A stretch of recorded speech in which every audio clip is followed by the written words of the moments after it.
stop this crazy thing!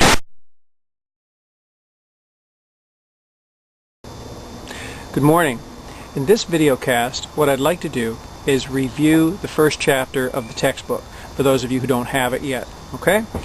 One of the most important things that it's covered in this chapter is the NTeQ model of developing a lesson plan for integrating technology.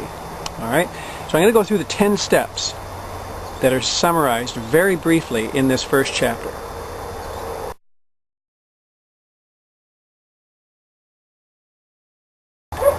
In the first step, you have to specify your objectives. What is it the students are going to learn in this particular lesson?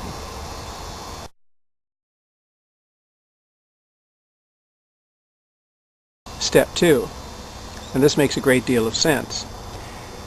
You have to match the computer skills that the students are going to be using with your objectives.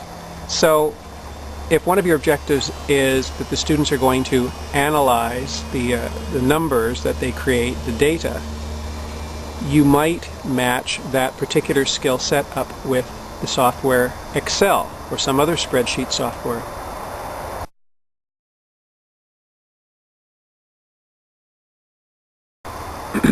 Step 3. NTeQ is a problem-based learning activity. So one of the things you have to do in step 3 is to figure out what is the problem that students are going to attempt to solve using technology in this particular lesson.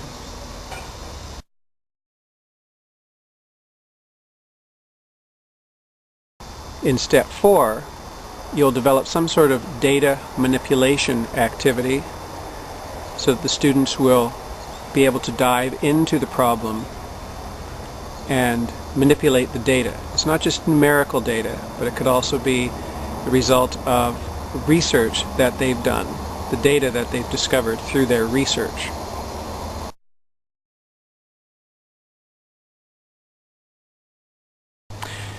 The next step is called results presentation. This is where you, as the teacher, plan for how the students are going to share the information they have discovered with the rest of the class.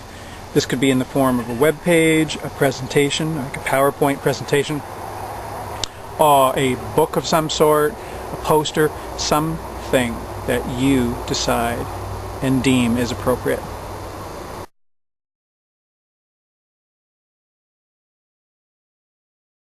In the next step, you have to determine what activities you are going to have the students do during the time that they are on the computers.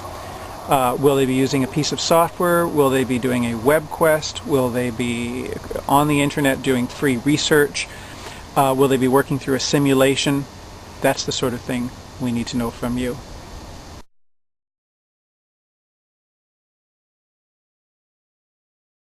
In the next activity, we want you to note down what students are going to do before they use the computer in the classroom.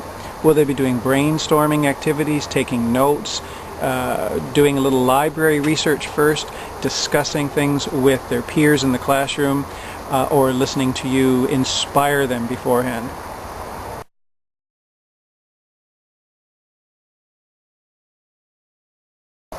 In the next step, we're going to have you write down or make note of what students are going to do after they've used the computers.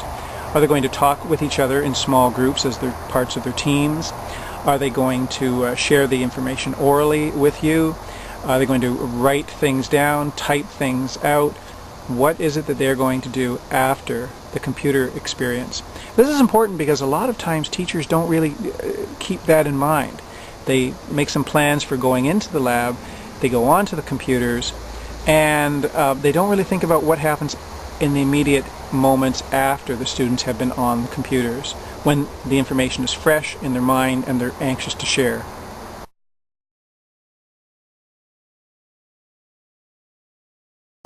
In this step, the penultimate step, you as the teacher are going to note what supporting activities were used or could be used in this particular lesson. Will you be showing them a videotape, going on a field trip, going on a tour to the library, having a guest speaker? What is it that you're going to use to support the learning that they're doing on the computers?